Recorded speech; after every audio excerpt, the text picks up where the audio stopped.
Good evening. Thank you for watching. I'm Leah Hogg, and this is our current affairs briefing in English.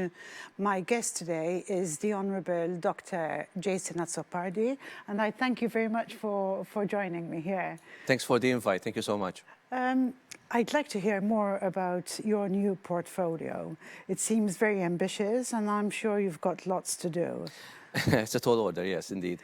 So basically 2 weeks ago, I was entrusted by the leader of the opposition with a very tall order, humbling me, I must admit, but it's a big honor. Being responsible on behalf of the opposition for employment, so it's jobs, enterprise, which is industry, competitiveness, intimately linked with employment and industrial relations.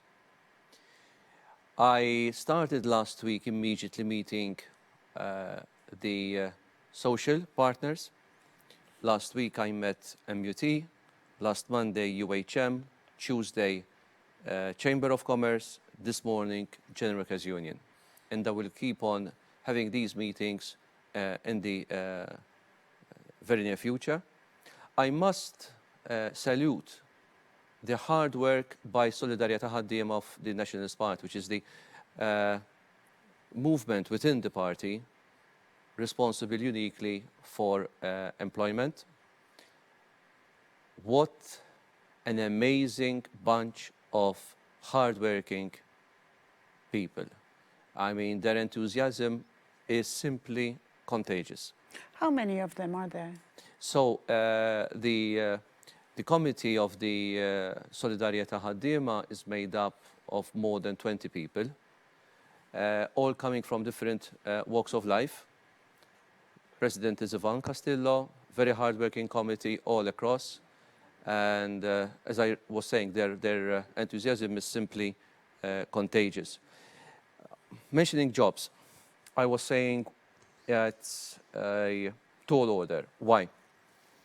When the leader of the party called me and asked me to assume this responsibility, I was responsible for justice, which is a very important subject for obvious reasons.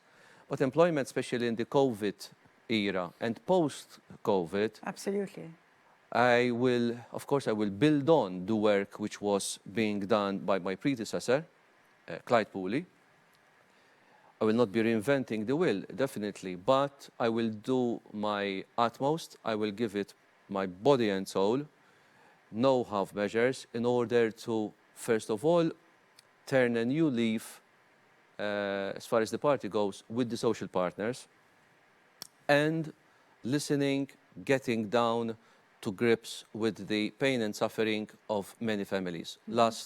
When was it? 2 days ago, I had a 1-hour speech in Parliament on this subject.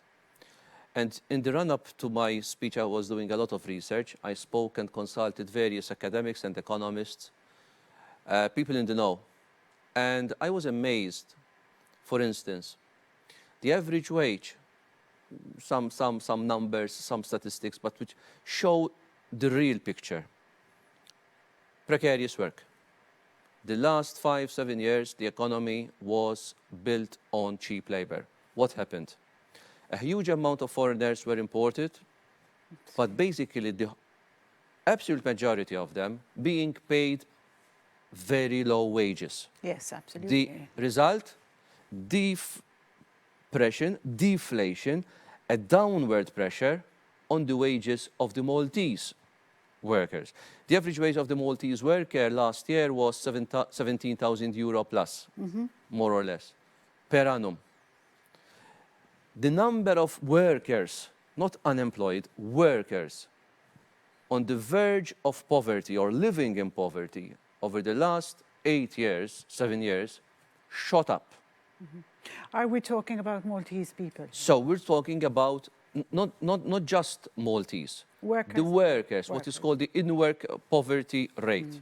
2010-11, it was around 5%. Now it's close to 7%. It went up. Secondly, I was taken aback by the fact that over the last 6 years, the percentage of GDP which the country invested in what is called active labor market policies. Example, concrete example, childcare centers, benefits to attract more people in the employment world, especially women, that percentage of expenditure went down. We are just ahead of Greece, Latvia, and Romania. Right. The other end of the spectrum, number one by far, is Denmark. But basically, what I'm trying to say is, over the last 7 years, we did not even maintain our position, but we went much backwards. Bottom line, the government is not investing enough in benefits, programs, schemes, call it what you may, to attract more people, especially upskilling, retraining. When I'm meeting unions, employers association as well, there's a consensus, unanimous consent. We are falling backward in the rate at which we are retraining, reskilling our workforce. And it is crucial to attract new investment. I mentioned precarious work. It pains me and it angers me.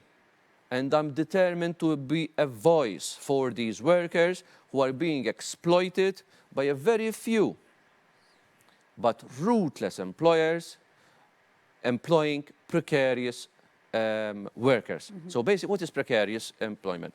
Precarious capitalism, meaning the worker is unstable, living in an unstable world. He doesn't have any certainty. So he cannot even take out a bank loan, for instance.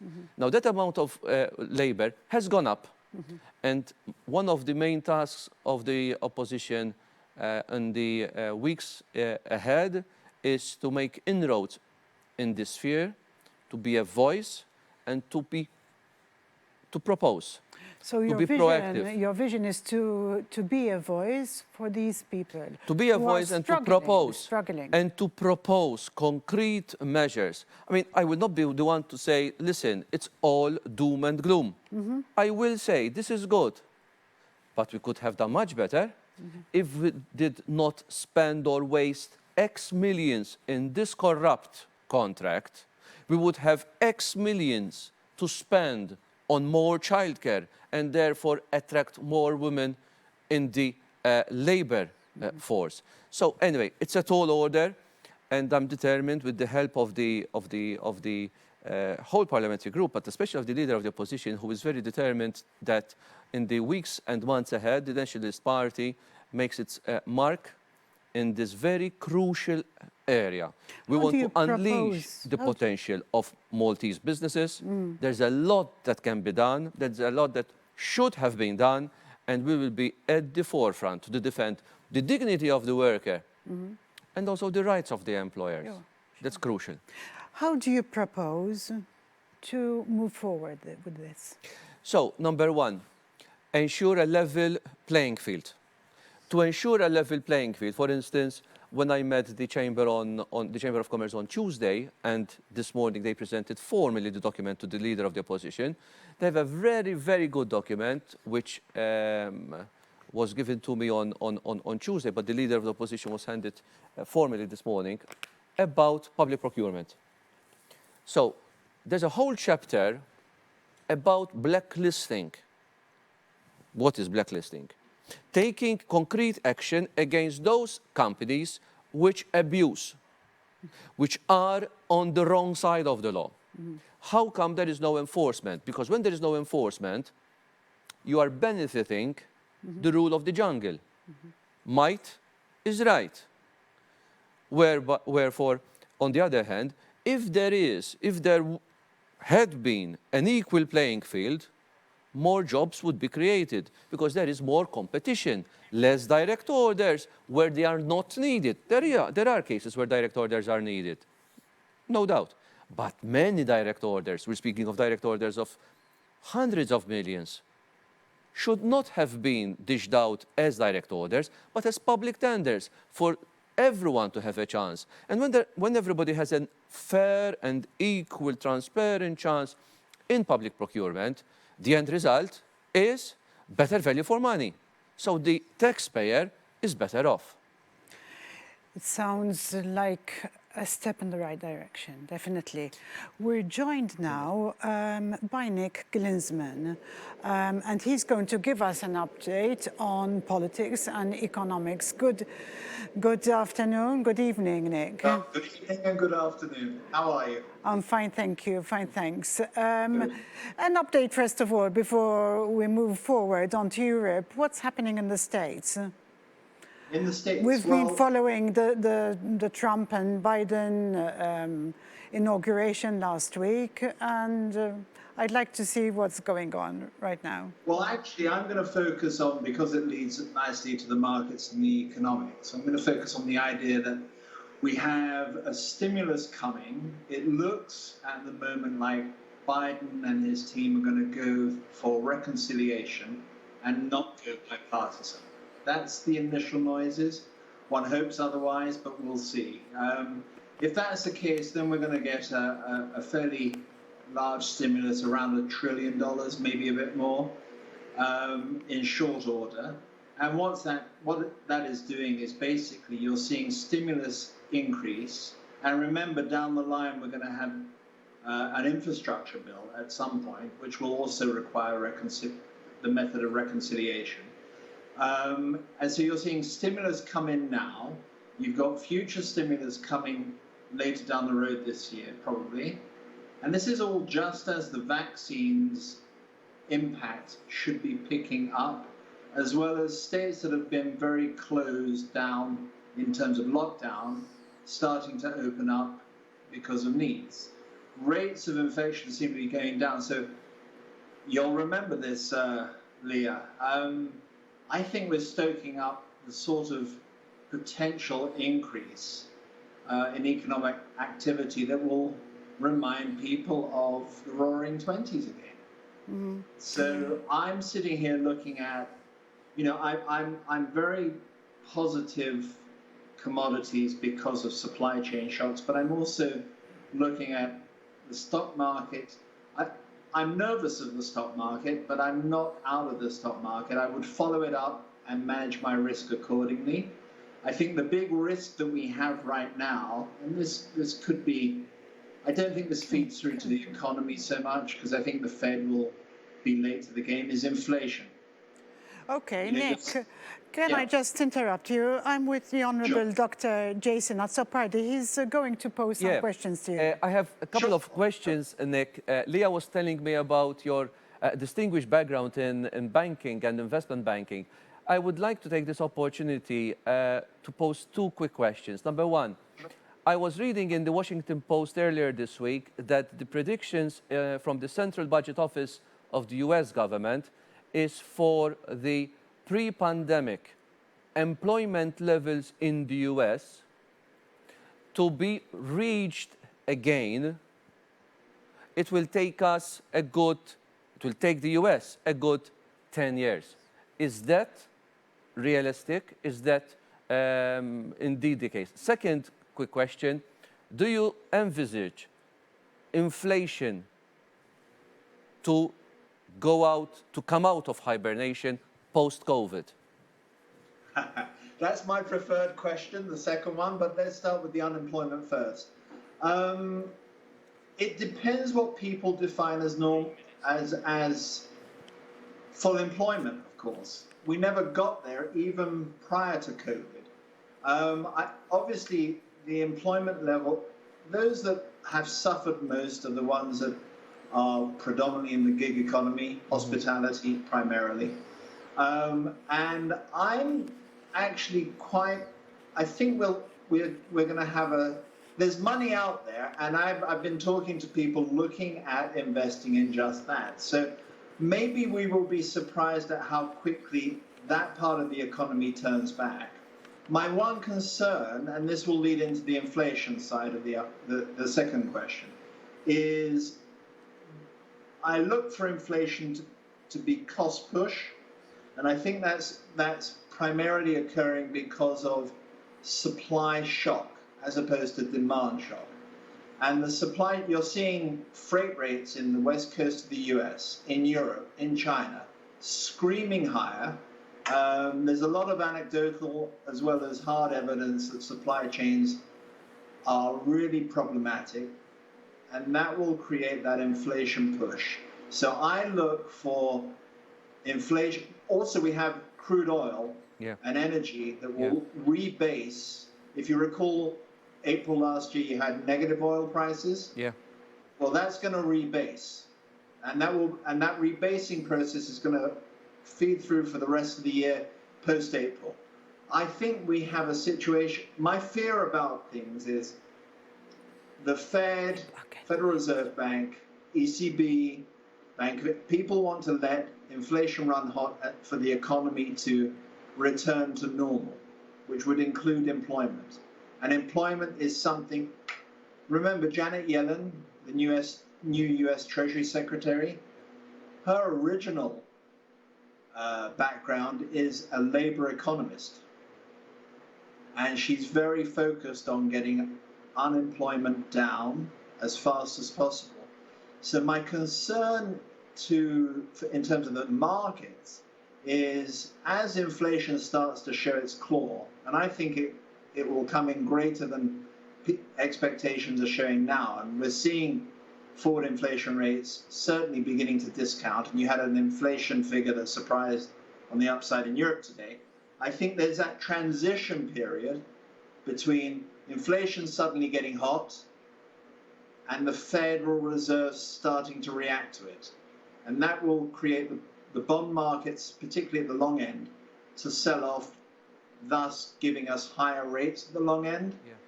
And that will be a problem that will have to be dealt with as it feeds through to risk assets such as equity. So I do see inflation rising. Thank you, Nick. We're always short of time. Just very briefly, I saw your notes on Italian politics, just very briefly to round us off today. Yeah. Okay, so I think Mario Draghi is almost a certain deal. People are focusing on, well, he needs either 5-star or Lega to vote to approve his government. Actually, that's not the case. You can have a situation, as long as he gets a net positive yes vote, you can have a situation where abstentions are greater than the combined yes-no vote, but abstentions are not counted. So I think there's enough there for Draghi to come in.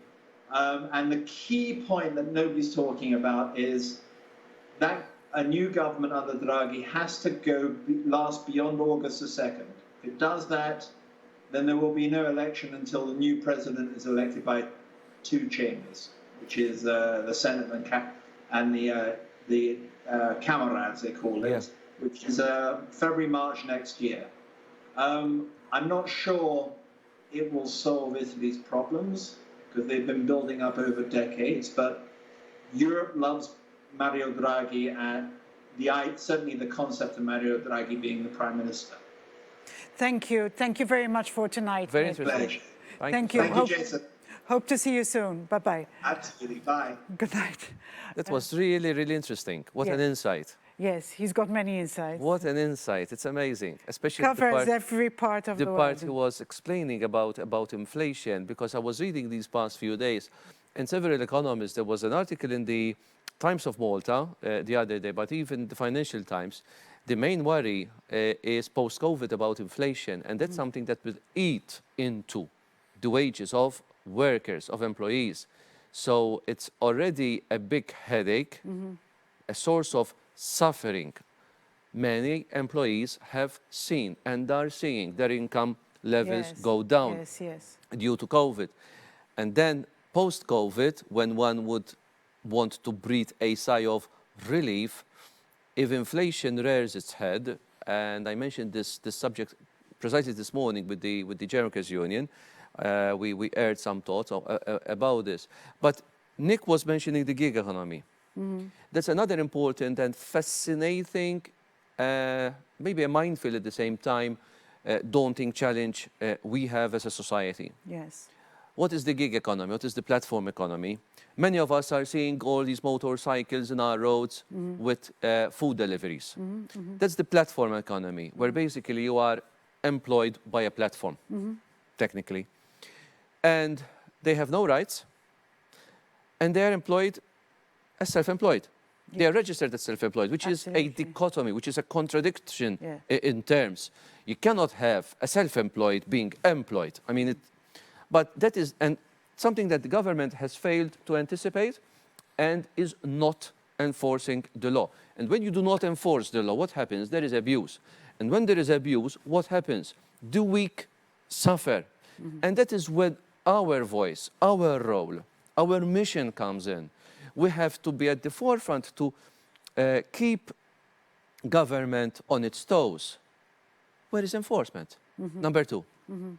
The UHM, and I salute the UHM, last Monday they were telling me, it's a brilliant idea, but government did not take up this initiative, this proposal by the UHM, which was made some years ago, about 4 years ago, I think. The Department of Labor has one template for main contracts of employment. It would be obligatory, according to law, for all contracts of employment to be registered. And there will be certain parameters, not one size fits all, by all means, but certain parameters. And if there is a condition being imposed which is not in line with the law, that contract of employment will not be registered, will not be able to be registered. And therefore, it's one of the tools to fight abuse, to fight precarious employment. But unfortunately, government does not give, a hoot about proper enforcement. And unfortunately, we're seeing a lot of employees suffering, being abused, having no rights, no overtime, no sick leave. And it is something that is bad, because the employer has a right for his profits. But the employee has his dignity, and it cannot be trampled upon. I mean, very, very interesting. You've got a lot of work to do there. The time's always short in this program, and I've got two very quick questions for you. I'd like to refer to Dr. Bernard Gregg's speech on Sunday. Can we just have a comment from you about the rents and energy? Dr. Gregg made a very forceful, I would say even passionate, speech on Sunday about a main headache of many Maltese families. When I say many, we're speaking about what, 33,000 families. No joke, okay? 33,000 families. As a result of the inaction and inertia of government, and as a result of court judgments, which are correct, they are ruling in favor of the owners, rightly so. So I won't be misinterpreted, because the rights of the landlord, the owner of the property, should be respected, and he should get a fair return on his property, by all means. But government has a moral, legal, political duty to take care of the families, of the tenants, who are living, who are paying the rent. Now, on the 2nd of December last year, there was a landmark judgment in the Rent Regulation Board, and I took the speech on the adjournment in Parliament in the evening to lambast the government for its inaction, because it was the first judgment of its kind ordering the eviction of a family. It was in Hazzabuch. Now, that opened the floodgates, and there will be many of those situations. And the leader of the opposition last Sunday voiced his concern, our concern, many people's concern. And the response of government, silence. And that's not good. Thank you. Not enough time as usual. But before I close, I'd like to refer to Satabank. And if you could kindly raise somewhere, because we don't have time in this program, quite a few overseas investors are asking where their money is. I don't think we can... What I can say, I'll just be extremely brief about this, because, of course, the time is what it is. Satabank and the problems which were created by many, which were created for its clients, was a result of government closing an eye to proper enforcement of anti-money laundering regulations. If government had done its duty and not allowed the impunity to reign, there would not have been a Pilatus Bank, a Satabank. The end result, many people are suffering, and many Yes. clients are suffering, and many clients have lost money. Yes. Is that right? No. That is why, as a nationalist party, we still have a duty, a great duty, an important duty, and we are determined to carry out this duty, to be the voice of those whose rights have been trampled. Absolutely. And I hope you'll take that up because people have written in about I it. will. Thank you very much. Thank you for watching once again. I'll see you next week at the same time. From Dr. Jason Azzopardi and myself, wish you a good evening. Thank you.